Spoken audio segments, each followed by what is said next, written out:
হলো টাটকা মুনাফিক। এদের নামাজ রোজা ইবাদত কিছুই কবুল হবে না। এই যে আজকে শুক্রবার মসজিদে আসছেন, আপনাদের নিয়তখানা কি? এবার ওই পিছন পর্যন্ত ভরে যাবে। বারিন্দায় কি বসার ব্যবস্থা করা হয়েছে। এখন বাজে কত, খুতবা কখন শুরু। এরাও মুসলমান, এরাও জান্নাতের আশা করে। এরা 2 নম্বর নিয়তের অধিকারী, এদের ফ্রেশ মাইন্ডের অধিকারী না। আপনি দেখবেন এক পর্যন্ত ভরে যাবে কোনো বিপদ আপদ ছাড়া। এই মসজিদে যারা পরে আসে, খুতবা যারা শোনে না, তাদের মধ্যে ইমানের ঘাটতি আছে। এত মানুষের দরকার কি? যে মানুষ আসছেন এখান থেকে বাছাই করে অর্ধেক মানুষ যদি থাকেন, তাহলে 4 নম্বর ওয়ার্ড পশ্চিম নগরীতে ইসলাম কায়েম করা কি সম্ভব না? এত মানুষ দরকার কি? শুধুমাত্র এতগুলো মানুষ না তো, এরা তো মুনাফিকের দলে। এরা তো মুনাফিক, টাটকা মুনাফিক। এই কথাগুলো তাদের সহ্য হবে না। 100 মানুষ যদি পশ্চিম নগরী গ্রামে থাকে, তাহলে পশ্চিম নগরী গ্রামে ইসলাম বিরোধী কোনো কাজ কি হতে পারে? হওয়া সম্ভব? তারপরে হয় কেন? এই মসজিদে যারা মুসল্লি হয়ে আসেন, এই তারাই সেই আকামের সাথে জড়িত হন। তার মানে আপনি মুনাফিক। প্রিয় ভাইরা আমার, এরপর আল্লাহ রাসূল বলেছেন ইকামিস সালাহ, নামাজটাকে, সালাতটাকে প্রতিষ্ঠা করা। এই যে যারা আজকে রমজান মাসে আসছেন, কয়জন রোজাদার আল্লাহ মালুম, কিন্তু যারা এখন রোজা রাখছেন, রোজা তো মাসে বছরে একবার ফরজ, রমজান মাসে ফরজ, কিন্তু নামাজ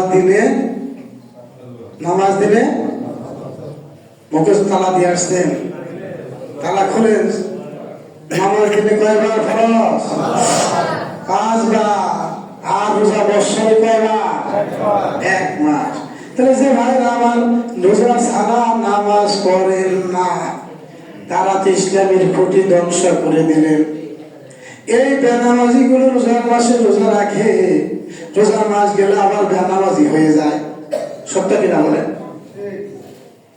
আপনি খেয়াল করে দেখেন, এই রমজান মাসে যারা রোজা রাখলো, শাওয়ালের চাঁদ, ঈদের চাঁদ ওঠার পর যারা রোজা রাখার পরে আর নামাজ পড়ে না, ওই ঈদের দিন সকালে ফজরের সালাতও এরা পড়ে না। এরা যদি মুসলমান হয়, তাহলে কাফের কে? এরাও যদি জান্নাতে যায়, তাহলে যারা হিন্দু যারা, তাদের অপরাধ কি? যারা নামাজ পড়ল না, আল্লাহ রাসূল বলেছেন মান তারাকা সালাতা মুতাআম্মিদান ফাকাদ কাফার। ইচ্ছাকৃতভাবে যারা ফরজ নামাজ ছেড়ে দেয়, তারা কাফির। এই যারা বসে আসছেন, আপনারা বলেন রমজান মাস আগে মাঝে কত রাকাত নামাজ, কত ওয়াক্ত নামাজ নষ্ট করেছে। এখন যদি তওবা করে নিয়ত করেন যে আল্লাহ ভুল করেছি, আর জীবনে নামাজ ছাড়বো না,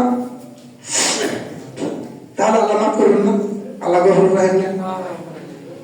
খালি কোন রকম যদি রোজার মাস পার করেন, রোজা কয়টা, আজকে 9টা, আর কয়দিন, ঈদের দিন নামাজ নাই, তারা আছেন না মসজিদে? প্রিয় ভাইরা আমার, এই মুসলমান ভাইদের মধ্যে এমন কিছু খবিস মুসলমান আছে, আমি খবিস করলাম এই জন্য।